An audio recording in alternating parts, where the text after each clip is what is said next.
Inilah Burj Khalifa, gedung tertinggi di dunia yang menjadi simbol kemajuan arsitektur dan teknologi modern.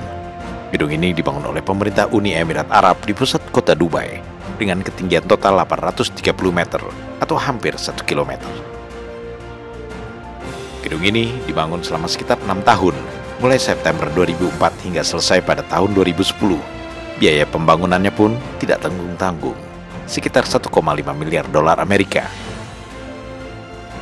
Proses pembangunan gedung tertinggi di dunia ini melibatkan ribuan pekerja konstruksi dan sejumlah insinyur. Burj Khalifa pun menjelma menjadi ikon global yang berhasil menarik minat jutaan wisatawan dari berbagai negara untuk mengunjunginya.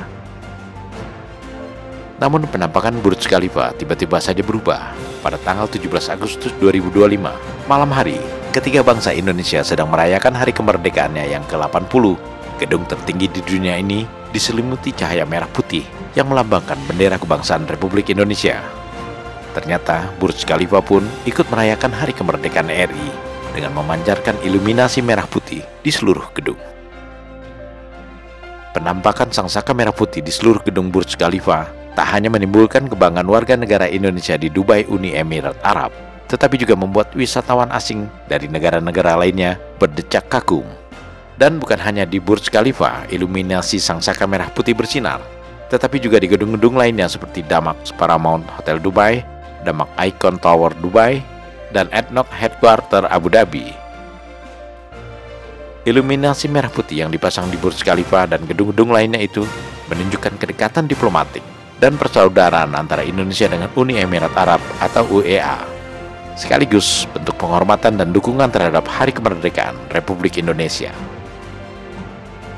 Tradisi menyalakan lampu berwarna merah putih pada gedung-gedung yang menjadi ikon UEA pada Hari Kemerdekaan RI sebenarnya sudah mulai dilakukan sejak 2019 atas perintah Syekh Muhammad bin Zayed Al Nahyan, Presiden Uni Emirat Arab atau Al-Amarat Al-Arabiyah Al-Mutahidah. Penghormatan UEA kepada Indonesia juga terlihat saat Presiden Prabowo berkunjung ke negeri ini pada bulan April 2025. Prabowo disambut dengan barisan pasukan berkuda dan unta yang berjejer di sepanjang jalan yang dilalui saat menuju Istana Kepresidenan di Abu Dhabi. Lalu barisan wanita bergamis putih mengibas-ngibaskan rambutnya yang panjang di kedua sisi jalan yang merupakan tradisi Uni Emirat Arab dalam penyambutan kedatangan seorang tamu agung. Dan di Istana Qasr Al-Watan yang megah, Presiden Muhammad bin Zayed Al Nahyan menyambut Presiden Prabowo dengan penuh kehangatan serta menggelar upacara resmi kenegaraan yang tak kalah megah. Uni Emirat Arab yang beribu kota di Abu Dhabi bukanlah negara yang asing di telinga warga negara Indonesia, apalagi presidennya Muhammad bin Zayed Al Nahyan yang di Indonesia dikenal dengan singkatan MBZ. Nama MBZ diabadikan di jalan layang yang menghubungkan Bekasi dengan jalan tol Cipularang. Jalan layang ini mampu mempersingkat perjalanan dari Jakarta menuju Bandung. Nama MBZ juga diabadikan di sebuah masjid megah di Surakarta, Jawa Tengah. Masjid ini kini menjadi salah satu tujuan wisata kota Solo.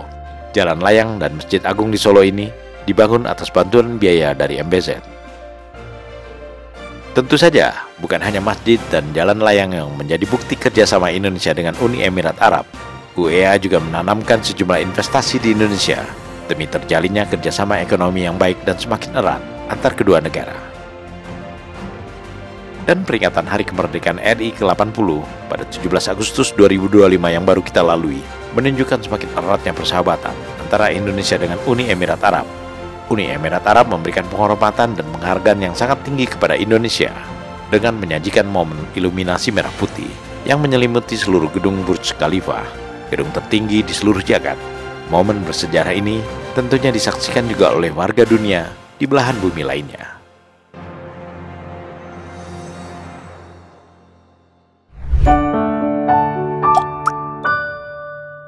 Men of our time.